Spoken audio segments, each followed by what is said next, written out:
আমার নাম ইন্দ্রনীল কারফা।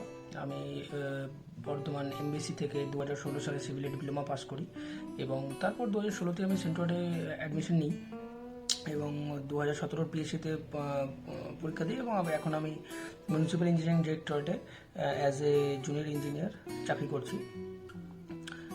সেন্ট্রয়েডে আমি টোটাল 2.5 বছর কোচিং নিয়েছি চাকরির জন্য এবং তার মধ্যে আমি অনেকটা ইমপ্রুভ করি এবং সেটা আমি নিজে বুঝতে পারি যে আমার অনেক ইমপ্রুভ হয় এবং যার স্বরূপ আমি চাকরিটা পাই।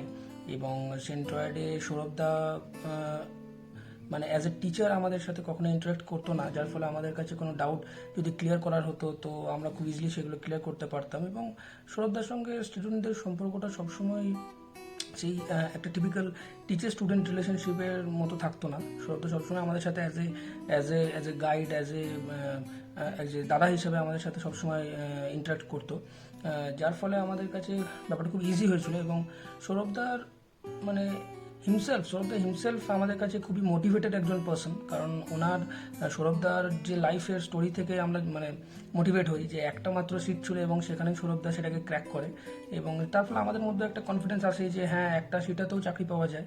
এবং আমারও অনেক বন্ধু যারা একটা সিটেও চাকরি পেয়েছে, সুতরাং একটা সিটেও চাকরি পাওয়া যায়। এবং এখনকার দিনে তো সেইভাবে পিএসসি ছাড়া বেশি সিট তো বেরোয় না, সুতরাং সেজন্য অনেককে আমি দেখেছি যারা একটা সিট আছে বলে হয়তো পরীক্ষা দিতে চায় না, যে না পরীক্ষা দিয়ে লাভ নেই, একটা সিট হবে না। কিন্তু সৌরভদা সেটা প্রুভ করেছে যে একটা সিটও পাওয়া যায়।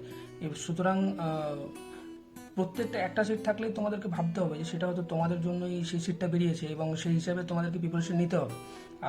আর সেটাতে তোমরা ক্র্যাকও করতে পারবে। এই জন্য বলছি কারণ অন্যান্য কোচিংয়ের থেকে সেন্ট্রয়েডের যেটা ডিফারেন্স আছে যে সেন্ট্রয়েডে কিন্তু বেসটা খুব ভালো করে ক্লিয়ার করা হয় প্রথমে সেই সাবজেক্ট সম্বন্ধে, তারপর এমসিকিউসে যাওয়া হয়, যার ফলে তোমাদের যদি কোনো কোশ্চেন কমনও না আসে তাহলে সেটা তোমাদের বেস ক্লিয়ার থাকলে সেখান থেকে করতে পারবে। এবং সেই কনফিডেন্সটা সেন্ট্রয়েডে তুমি পড়লে সেখান থেকে তুমি অবশ্যই সেই কনফিডেন্সটা পাবে বলে আমি আশা করি।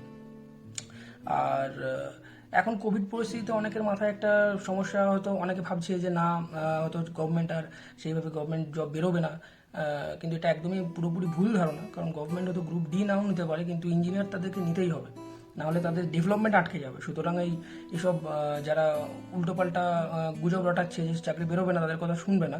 এবং কোনো একজন মানুষ যেন তোমাদেরকে ডিমোটিভেট না করতে পারে, অলওয়েজ মোটিভেটেড থাকবে এবং পজিটিভ ভাববে। এবং জাস্ট এটুকুই, ভালো করে পড়াশোনা করো, অবশ্যই চাকরি পাবে। চাকরি পাওয়া বিরাট টাফ কিছু না, শুধু নিজের মধ্যে কনফিডেন্সটা রাখবে, বাস এটুকু।